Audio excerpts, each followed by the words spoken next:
Good morning, everybody. Good morning. That was good. You set them up. Good job. My name is Stephanie Bellin. If you're following along in your packets today, mine is kind of the first sheet there. My information is along the top. I did used to work for Theta Care. I went out on my own about a year and a half ago, and it's really civil because it's just me. And if I have a problem with being civil to myself, we've got a real problem. Now, I love how Melody kind of set me up for civility today about the whole thing with Noah and the ark.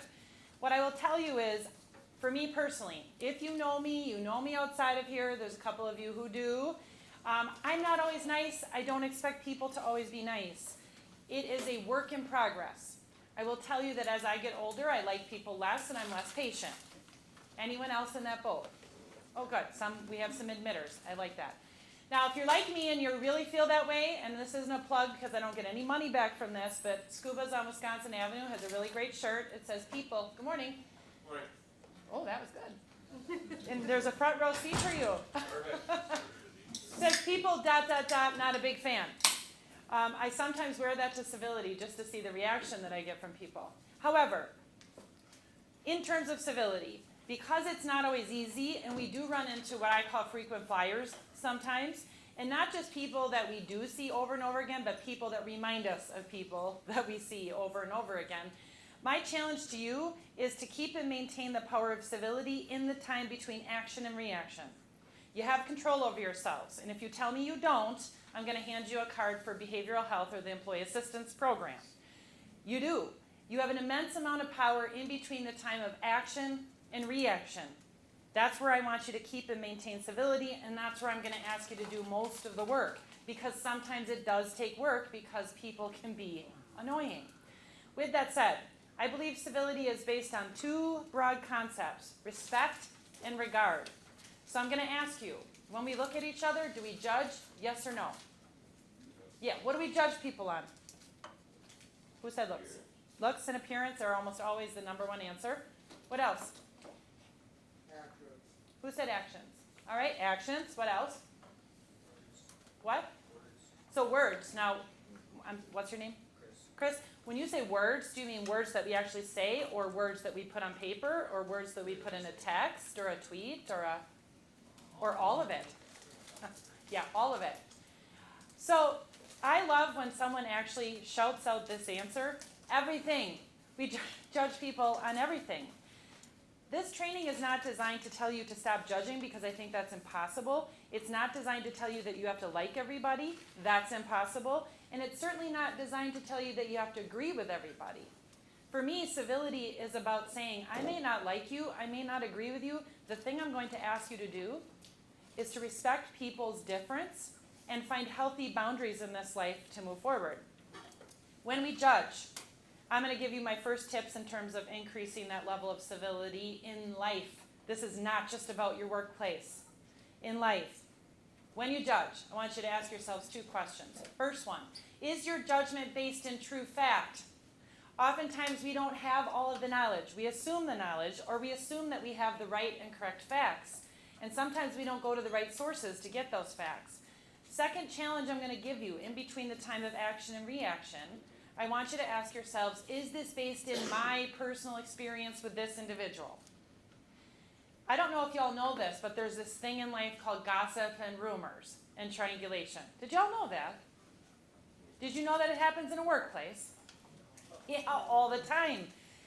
So oftentimes that gossip and rumor isn't based in your personal experience. It's somebody, what I call emotionally vomiting about somebody else and their experience with somebody else. So I'm telling you, make it your own experience. So those are my first challenges in terms of civility. In between the time of action and reaction, where you have an immense amount of power in the pause, so you don't emotionally vomit on people, you literally say to yourself, do I have all the facts, and do I have reliable sources that I've gone to for those facts? Secondly, and more importantly, is this based in your personal experience? If not, do not use your words, whether it be in writing or not in writing, or your gestures or the sounds that come out of your mouth, because 55% of how we communicate is nonverbal, and that should scare all of you. And why? Because we often misinterpret nonverbal communicators. Now, there's some basic principles in civility that I want to talk about. Then I'm going to talk a little bit about harassment. Even though Melody said this isn't about that, I'm going to talk a little bit about that. Then I'm going to end with some more tips and tools. So some of your principles in civility, at least the first one in my mind, is positive impressions are like seeds. These are the people you actually enjoy working with. They're genuine, they're helpful, right? Friendly, ask you about you instead of just walking in, irritable, moody, crabby, like Eeyore. Well, it's me. I can't find my tail. Positive impression people will increase the level of civility in your workplace. And why? Because it has a multiplier effect on others. Again, these are the people you want to work with. Now, I don't know. Melody, are you still hiring for the city of Appleton? Mm-hmm. Yeah. Do you know that every place is hiring right now? You look around. It is an employee market right now. Turnover, does it cost money, Melody? Yes, it does. Yeah, and I will tell you that 95% of the time, 95% of the time, people quit and leave an organization because of people they have to work with. It's not typically because they don't like a mission and vision any longer of an organization. It's because of the people they're around. Positive impression people will affect the level of civility in a workplace. They keep people employed. They add money back into your paycheck because people aren't quitting. Under 4% unemployment right now. It's an employee market. People can go where they want right now with little to no experience, unless it's a specialty area. Positive impressions are like seeds. Now, next principle in civility is civility should be for all people, right? I don't care if you don't like someone, you don't agree with them, but we need to have civility for all. And why? Because everything comes back around. The things we say and we do in this moment will come back around at some point. I cannot tell you, because Outagamie County is also a client of mine, I cannot tell you how many times I've been on the Foxtrot Trail where I have a couple of gentlemen from the city of Appleton who are doing their thing, and they're like, hey, Stephanie, you're the civility lady. And then I have to stop and go, ooh, was I nice on this trail? Because I don't know if I was always nice on this trail. Or I'm in Plowman Park going on a run, and I've got gentlemen from Outagamie County, and they're like, hey, you're the drug lady. Do you want to check our vehicles out? Things come back around. I had a lady in training who literally told me a story. She said she was on her way down to an interview in Oshkosh, and she was on Highway 41, and she was by the 441 interchange. Good morning. How are you? Good. Have a seat wherever you'd like. I can move my sweater for you. She was on the 441, like kind of coming through, heading down to Oshkosh, and she was going for an interview. And if you've ever gone through there when there's construction, people are kind of irritating. So she was on her way, and a guy in front of her was really ticking her off. I mean, she got to the point where she thought, he's doing this on purpose. Now, I don't know if you've ever been on a road. Good morning.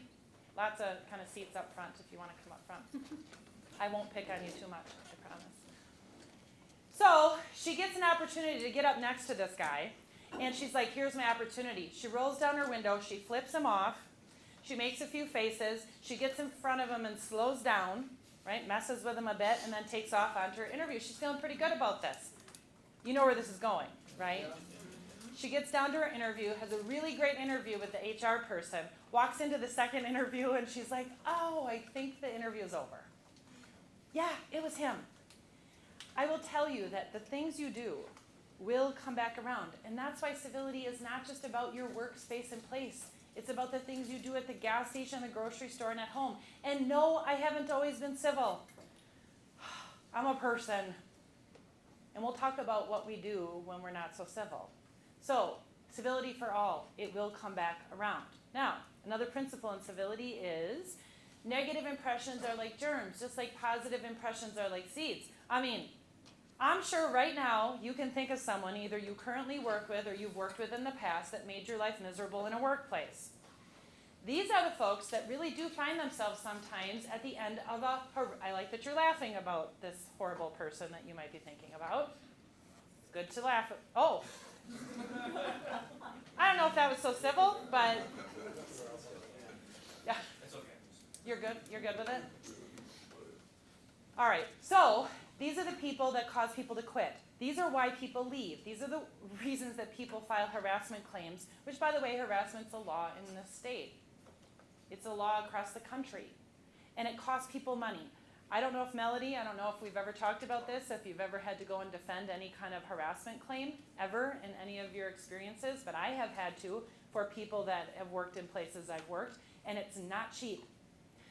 Negative impression people will affect your paycheck. They will affect the overall level of civility, and it's like germs, it spreads. I'm going to ask you, how many of you have ever been to a restaurant and received bad service? Anyone? Yeah.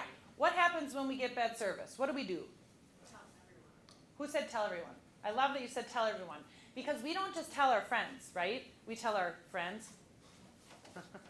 Our friends, our 5,000 that we might have on Facebook. But we go on TripAdvisor, we go on Yelp, and does that affect that business's profitability? Yes or no? Yeah. Does it affect that employee's pay? Yeah, because you're not tipping. Sometimes an insulting tip, sometimes a bad tip, but more importantly, we talk about it. I don't know if you know this, but there are websites out there that you can go and learn about your employer, where people can talk about their employee experience at a place of employment. This will affect whether you're going to attract people or not attract people to the city of Appleton. Again, negative impressions are like germs, just like positive impressions are like seeds. Now lastly, in terms of principles, is you will feel it.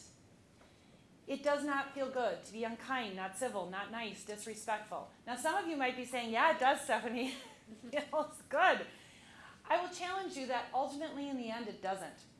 We eventually think about it. It sits with us. Sometimes it sits with us for days, weeks, months, years. And we start thinking about what we've said, what we've done, what we've not said, what we've not done to complete strangers, family members, friends, coworkers. I used to work for Theta Care's Employee Assistance Program. That was a generalized counseling service. People didn't come in there and talk about how great their life was. They came in and talked about these things that they did or didn't do in terms of civility or not civility. So I'm going to give you a challenge here. I believe that the way we choose to treat people is almost always a direct reflection of how you all personally feel about yourselves, body, mind, and spirit. When we feel good, we're more inclined to treat people that way. When we don't feel so good, more inclined to treat people that way. So, there's something out there on YouTube. Love that little channel. YouTube channel. It's 9 minutes long, which I know some of you are going, that's an eternity in this day and age. It's not 30 seconds or less. But there's a 9-minute piece that I would ask that you watch. It's by Matthew McConaughey. I don't care if you don't like the guy. I don't like his car commercials either, and not all of his movies. But it's called Matthew McConaughey's Why You're Not Happy. He says a lot of what I say in terms of civility, because the biggest piece is you're alone. I don't care when you go to bed at night who's in your bed, but you're sleeping alone up here. And an honest person's pillow is your peace of mind. So, do you go to bed, lay down on that pillow, and reflect, and are you okay with who you are? Because I'm going to tell you, this thing was a huge eye-opener for me. Matthew McConaughey's Why You're Not Happy. When you're uncivil, you're not kind, you're disrespectful and not nice, you will feel it. All right, let me talk a little bit about harassment. It's not tolerated. It's a law in the state of Wisconsin. Your organization has a pretty simple policy, and it's as simple as the ones I've seen out there. Basically, your organization doesn't tolerate it. If in fact it's happening, they will do an investigation and then take any disciplinary action that's necessary up to and including termination. Is that pretty much it in a nutshell, Melody? I have not seen a harassment policy out there that will tell you, here's harassment, here's what's not harassment. And here's why. If you learn nothing in terms of harassment in the workplace training that you've ever received, it's in the eye of the beholder. So it might be harassment to any of you, might not be harassment to me. Now, there's 3 kind of broad categories in terms of harassment. Verbal, so those would be words that come out of your mouth. Nonverbal, that would be words that you put on a page or sounds you might make or gestures you might make in a workplace. And then there's physical. So I want to just talk a little bit about the physical one, because I could give you a laundry list of examples, but again, it's in the eye of the beholder. But the physical thing, at least I think I can give you 3 words. 3 words. That's all you need in terms of physical harassment. Are you ready? Don't touch people. Okay? Don't touch them. Some of you in here have to. Are you a firefighter? Okay, I can tell. Yeah. So you have to touch people sometimes to do your job. And I'm sure some of the rest of you do too. That's not what I'm talking about. If you kind of gotta go, Stephanie, I gotta touch people to do my job, then I would ask you to ask yourselves this. Is this contact necessary to do my job? If it's not, let's go back to those 3 words. Don't touch people. Now, I violate this sometimes. And why? Because I know for me, I'm kind of a touchy person. Brad, who's going to do the training after me, we've been spending the whole year together. Right, Melody? Brad follows me after every training, and one of the last times I saw him, which was that Tuesday? I don't even know. I gave Brad a hug, and then I was like, I'm not supposed to do that. Don't touch people unless it's necessary to do your job. Now, let's talk a little bit about sexual harassment. For those of you who don't know, there's been a movement in this country called the #MeToo movement, and it's not just about women. I just want to tell you that. Now, just because women kind of started it, it's not just about women. It's about drawing attention to harassment in the workplace in general. Now, with sexual harassment, there's 2 kinds. Quid pro quo, hostile environment. Quid pro quo is when it comes from a manager, a supervisor, somebody in a position of power, and they say, hey, do this for me, I'll do this for you, and there's a sexual favor attached to it. Hostile environment is really anybody else, and that's when unwelcome, unwanted, unnecessary contact that's sexual in nature, and it's severe and pervasive enough to interfere with the victim's work performance or be offensive or hostile to a reasonable person. That is the frustrating thing about this law. It's frustrating to me, because what's reasonable? I don't know. I'm pretty wide open. You might not be. So who's reasonable? Again, it's a reasonable person standard. Now, a couple of other kinds of harassment before I move back to civility. 1, third-party harassment. Nobody likes this one. I don't like this one. This one would be, well, let's say, what's your name, by the way? Travis? So let's say Travis and I and Aaron, we work together and we're in a fire station. And we're in a rig together, right? So that's a small space. I don't know if you know that, Travis, but you get in there and it's kind of a tight, small space. And let's say Travis and we go way back. We've talked about way too much that's happened in our lives, if you know what I mean. And you have to sit in a rig with us. We don't talk to you about it. We don't address you. We don't ask your opinion. It's just you and I talking.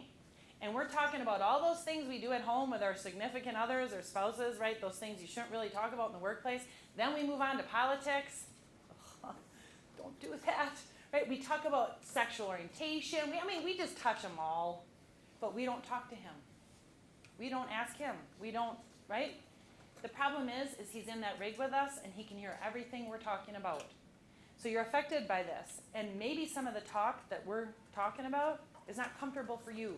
And you kind of go, all right, this is making this environment feel hostile. That is potentially third-party harassment. Where do I see this happen most often? In confined spaces, where you have to be around people, lots of different people who can hear what you're saying. If any of you work in an office area where there's half walls or 2/3 walls, whatever those are called, pods, you guys are smiling back there, do you work in that area? Yeah. I call it the Mr. Wilson, and if you don't know who Mr. Wilson is, you're a lot younger than me. It happens there quite a bit because we think that our conversations are just between me and whoever's on the phone, me and whoever's standing there, but they're not.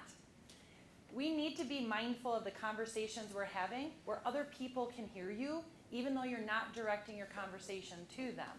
Also happens in break rooms quite a bit. I see it happen where front reception areas are because people think that's like a bar where you're going to tell that person your problems and your issues.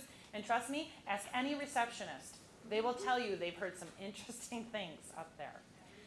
Again, what? Every day. Oh, are you that person? Yeah. Oh, well, you could, what's your name?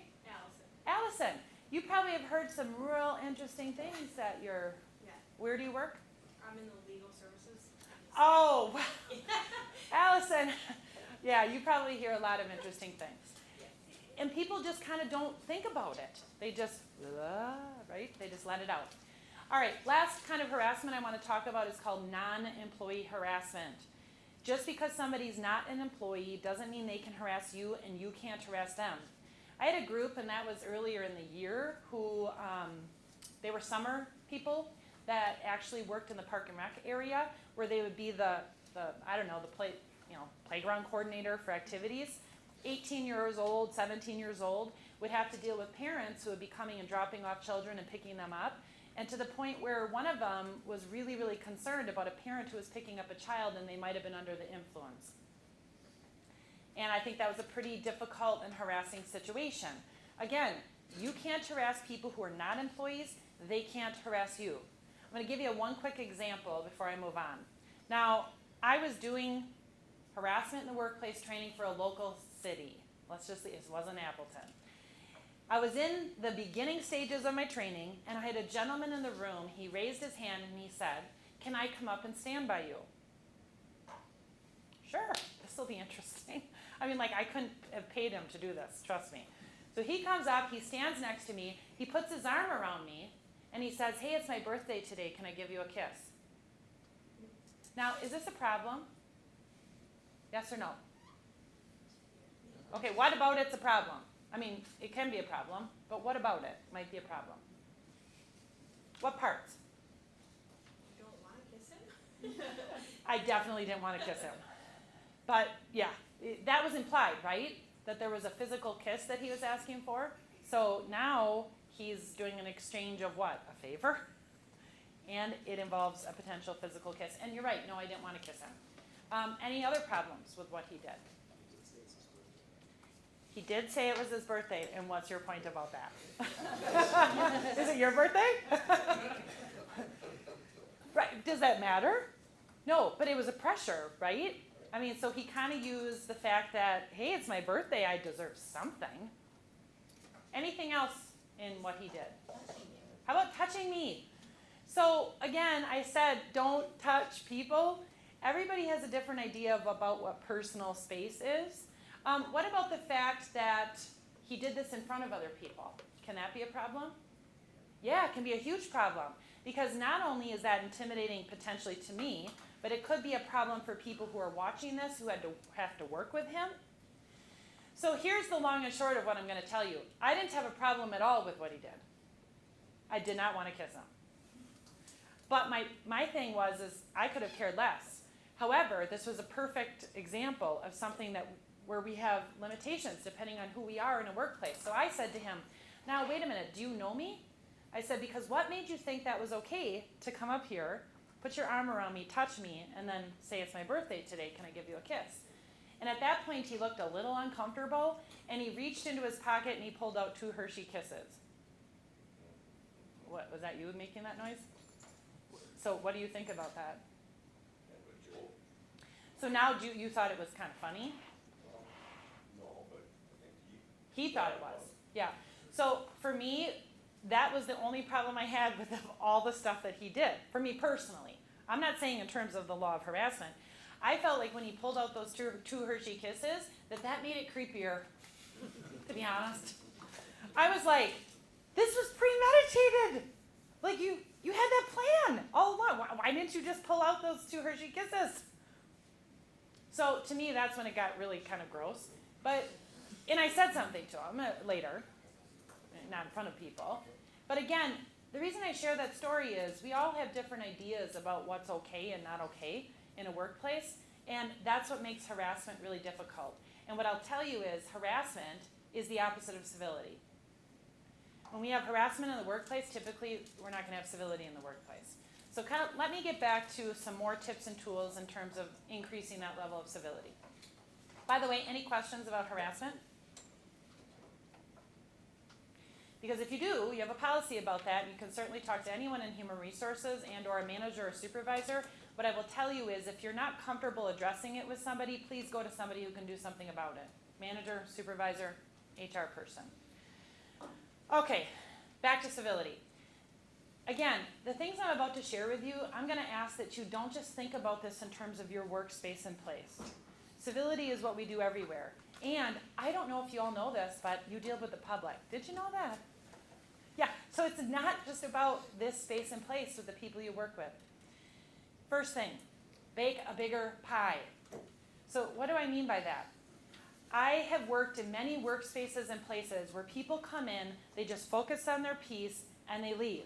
They don't care about any other department, any other person within their department, and they literally draw lines in the sand that say, you're there and I'm here, and I'm not going to help you.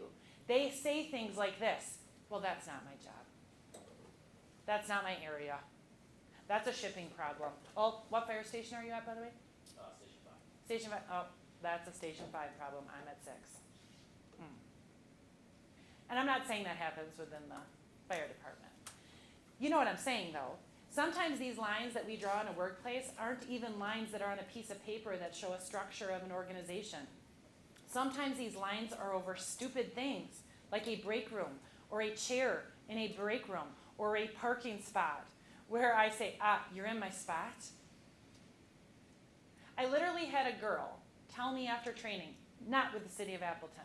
She said, Stephanie, I have a great example of this. I was 6 weeks into my training program, and I had the girl who was training me say to me, it's now time for you to pick a side. And the girl said, what are you talking about? Like side of the desk? I should put my stuff on? Or what are you saying? She said, no, pick a side. It's going to be us or them. And she said, well, I don't do that. And the person training her said, well, you better, otherwise we'll both be mean to you. So now this irritates me. This kind of stuff just drives me crazy. So when I looked into what was this all about, this division, right? Mine, mine, mine, mine, mine. I found out that it boiled back down to two ladies who had worked together 15 years ago, still in the same department. But 15 years ago, they had an issue about religion.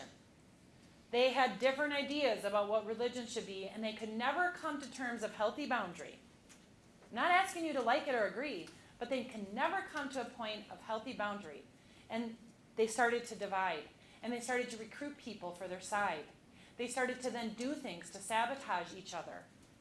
I was in a place of employment just 2 days ago doing a training where I found out that same thing, sides, where somebody literally took and poured glue over somebody's workstation, thinking that they could say, well, it was just an accident, it tipped over, until they found out there was cameras. When we have sides and divisions that say you're there and I'm here, we start to do things that are uncivil, not kind, disrespectful, not nice. So my challenge to you to be more civil, erase lines of exclusion. Sit at a different table. Invite somebody to sit at yours. Who cares if your neighbor voted for, and you can fill in the blank? It shouldn't mean then you should put up a fence and start dumping your dog doo-doo on the other side, just because. Erase lines of exclusion. Sit at a different table. Invite somebody to sit at yours. All right, how else can we increase the level of civility? I'm going to ask you to increase the level of genuine appreciation for each other. Tell each other more. Do not wait for it to come from somewhere above you. It has been told to me numerous times in places of employment that people don't feel appreciated for the job they do. Now, I'm going to pick on someone else because I already picked on you a little bit. What's your name? Mark. What? Mark. Mark. So Mark, if I'm your boss, I know it will scare you a little bit, but if I'm your boss and you did a really great job in this week, right? What would I have to say or do to just kind of make you feel appreciated? Good job. That's it? Yeah. I just have to tell you? Yeah. So Mark, how much does that cost me? Nothing. How long does it take me? Virtually no time. Virtually no time. Do it more. Tell each other more. What I can tell you is when we genuinely appreciate the people around us, and I mean just tell them, it has been known to increase civility because it gets passed along. Usually if I tell you, you kind of go, yeah, I like that, so I'm going to tell somebody else. Genuine appreciation has been proven to be one of two true motivators. That's it. One of two true motivators. And no, money isn't one of them. And I can get into a huge debate with you about that, but it's growth and development opportunities and genuine appreciation. It's also been known to increase that level of civility. Just tell each other more. And it has a multiplier effect. Now, third thing. In between the time of action and reaction, when we are dealing with somebody who's a frequent flyer or somebody who reminds us of a frequent flyer, I'm going to ask you to stop, say to yourself, okay, what is my common ground with this person? Before you emotionally vomit on them with your amygdala. Your amygdala is your right? Emotional response center of your brain, and it works first. It's your fight, flight, or freeze response. Fight, flight, or freeze. Same thing in communication.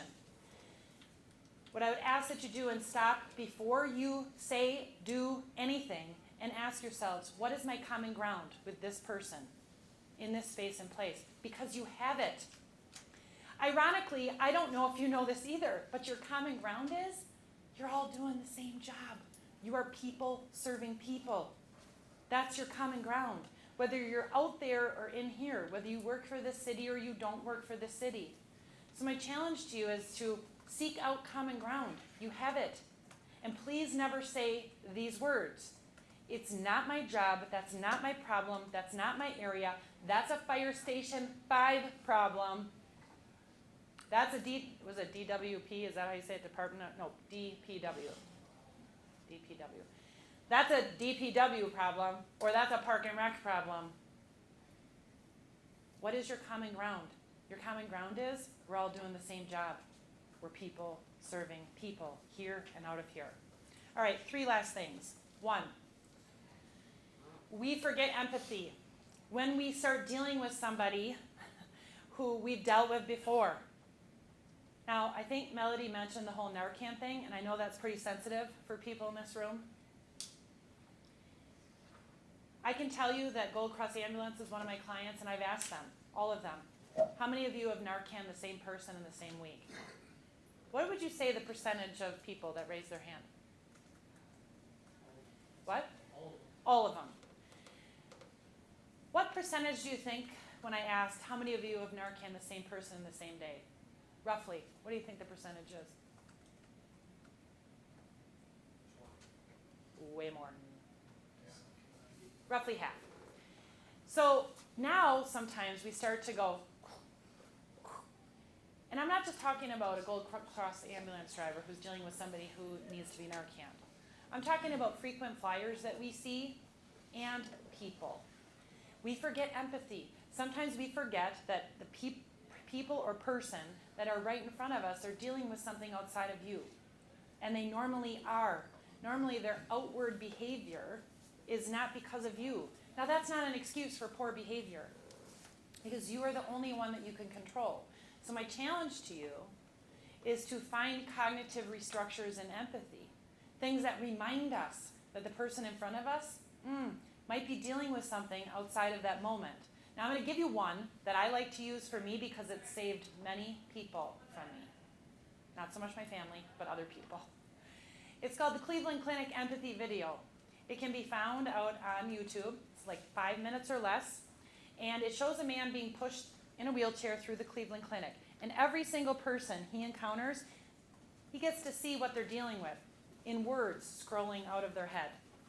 Just found out my wife has cancer. Just lost $50,000 in the market. Just lost my home to a wildfire in California, right?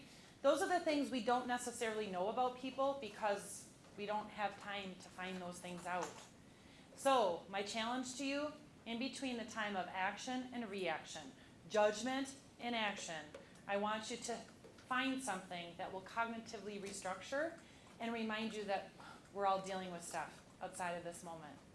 Cleveland Clinic Empathy Video. I use it daily. More than one time in a day, I use the Cleveland Clinic. All right, lastly, I'm going to ask that you work really hard to choose civility because you're in control of yourself. And if you're not, behavioral health EAP is a really great place to start. In between the time of action and reaction, if I haven't given you enough with Cleveland Clinic, right, with the power in the pause to just say, is this based in true fact or personal experience? I'm going to give you one more thing. I want you to ask yourselves, am I about to walk away from this person or this group of people and actually like and respect myself? Because at the end of the day, you are all you have. So I'm going to end with a story, actually 2 stories. First one, this actually happened to me. I was in, Appleton here, and I was in an auditorium. I had 500 people in an auditorium. It was a manufacturing group, local. I'm not going to tell you which one. 500 people, and I had a microphone, which is really fun for me. I had a guy at the end of civility training, this moment, raise his hand, and he was in the second balcony. So I called on him, because that doesn't usually happen. I thought, this is going to be fun. Here's what he said. Listen, honey. All right. Here's where I encourage you and all people, if this bothers you, to invoke the Cleveland Clinic. I invoked the Cleveland Clinic. So in my mind, I'm saying, Stephanie, Cleveland Clinic, don't shred them. I wanted to. I could have. I'm really good at it. Cleveland Clinic. He went on. Listen, honey, this SHIT that you spew out of your mouth is not going to happen here. I've been here almost 40 years. I'm retiring in 4 months. The worst violators of this civility SHIT, they're not even here. Certain owners, certain managers, certain employees. He said, if they're not here to listen to this SHIT, why should I? He said, why should I give an F? Now that would be a word that rhymes with duck that would be very inappropriate to say in a workplace and space. Y'all with me on that? Why should I give an F about what you or any of these people here think about me? Lots of Cleveland Clinic. Lots of Cleveland Clinic. As a matter of fact, I might have even said it out loud. Cleveland Clinic, Cleveland Clinic. Finally, I said, what's your name? He said, Mike. I said, Mike, I want to ask you a few questions. 1, when you leave work, do you bring all these people home with you? He goes, F, no. Fair enough, Mike. Now, see, little did Mike know that I grew up in a house that swore all the time, so I didn't mind him swearing. But see, not everybody's like that. So I said, Mike, what about at break bread, supper, eat time, whatever it is you call it, because people fight about that too. Divides. He swore a lot at me at that point and then said, no, I don't invite anyone over. All right, Mike, last question.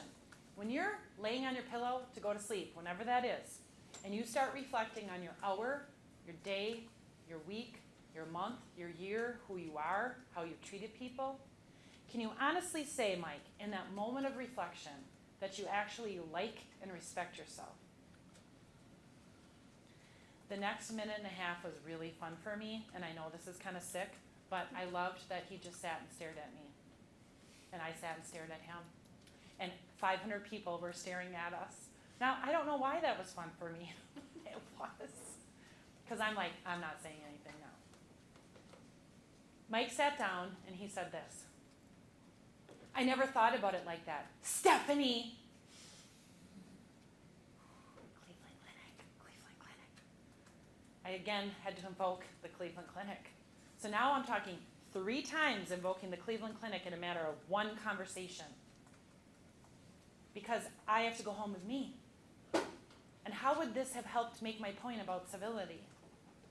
So I said nothing more. He said nothing more. But he called me 4 months later. He got my number. I mean, I don't know where he got it. But it's right here if you want to call me. I don't know why I told you all that. So he calls me and he says, hey, this is Mike from... I said, Mike, I will never forget you. I will talk about you at every civility training, but I won't use your last name or your place of employment. He said, well, that's fair. He said, but I'm just calling to thank you. I said, is this a joke? He's like, no, seriously, I'm calling to thank you. I said, what are you calling to thank me for? He said, because when you asked me that question, do you like and respect yourself? He said, I instantly knew that answer was no. I didn't like myself. I didn't respect myself. I had a really low self-esteem. I was going through a horrible divorce. I had an elder parent living with me who was terminal, and I had major financial issues. And he said, the reason I chose to treat people the way I did is I wanted them to feel like I did. Low self-esteem, right? Fearful. He said, I decided to just change with a little help, he said. He said, my last 4 months of my employment were my best 4 months in 40 years. He said, and I really hope that that retirement party they threw me was happy retirement, Mike, not happy you're leaving, Mike. Now I said to him, Mike, I'm going to be honest. You can't be a jerk at work or in life for 40 years and make that go away in 4 months. You just can't. On average, it takes 84 positive experiences to change 1 negative. That's a lot of rework in terms of civility. So why are we digging holes in people? That is so much work you have to do just to get back to neutral. Stop digging holes if you cannot at all stop yourself. Use that time between action and reaction to invoke some of the things we've talked about. Like I said, I invoke the Cleveland Clinic every single day, multiple times. And sometimes the Cleveland Clinic just doesn't do it for me. So I need more than the Cleveland Clinic. So I'm going to challenge you to find more cognitive restructures and empathy. Now, Chick-fil-A happens to have one. Theirs isn't as good as Cleveland Clinic. By the way, has anyone been there yet? Don't go there. The line's really long. It gets really uncivil. I saw a lady jump a curve, flip somebody off, and throw her chicken sandwich. Like, what is going on? It's just Chick-fil-A. Wendy's is just as good. But it's new. So again, I'm going to challenge you. In between the time of action and reaction, I want you to ask yourselves, am I about to behave in a way that when I walk away from this person or group of people that I'll like and respect myself? Because at the end of the day, you're all you have. Now, last thing I'm going to challenge you to do. Challenge labels. Challenge labels we put on people. Not all people fit into a label. Not all women are the same. Not all men are the same. Not all Asian people are the same. Not all black people are the same. Not all Muslims are the same. Not all DPW people are the same. Not all firefighters are the same. Not all Park and Rec people are the same. I could go on and on. So sometimes when we judge based on a label that we've placed on somebody, and then that label, we then sometimes choose to do things that are uncivil, not kind, disrespectful, not nice. And then we regret it later because we think about it. So my last story, this is involving me personally again.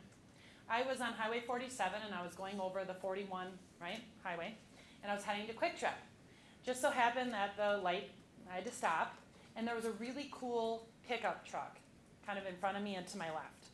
It was doused with flames. Okay, the whole thing was painted in flames. And I'm going, oh, that's really cool. So I'm kind of checking it out. And as I'm checking it out, I'm kind of checking the whole truck out. I get to the back of the truck as I'm checking it out, and there's something hanging from the back of that truck, right off the tailgate. And I like that you're laughing because some of you are with me. This is good. So I'm like, what is that? So I do what most people do these days, which you probably shouldn't, but I am at a stoplight. I take a picture, and then I'm zooming in. I'm like, oh my gosh, I think I know what that is. Interesting. Okay, Stephanie, practice what you preach. Okay, Cleveland Clinic, is this basic fact, personal experience? So we get to Quick Trip, both of us, because he went there too, and he's right in front of me getting gas. So now I'm going to really practice, right, what I preach. So I said, hey, excuse me. I said, my name's Stephanie. What's your name? He said, I forget, George. He said, do I know you? And I said, I don't think so. And I said, can I ask you something? He said, sure. I said, can you help me understand that? And he goes, oh, you mean the balls? And I said, yeah. He goes, they're disgusting. And I said, you said that, not me. He said, no, seriously. He said, this is my brother's truck. And I've borrowed this truck before, and every time I use this truck, the most uncivil things happen to me because of those balls. He said, and it's disgusting to me. Huge lesson, right? I mean, we make assumptions based on a lot of different things, including labels we put on people. And even if it wasn't the guy whose truck it, right? What if it was the guy whose truck it was? I have common ground with people. We have common ground with all people. We all want the same three basic things. It's just sometimes how we get there is different. We want peace, happiness, and health for ourselves and our family.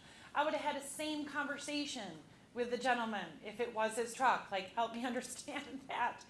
Do you have anything that happens to you because of that?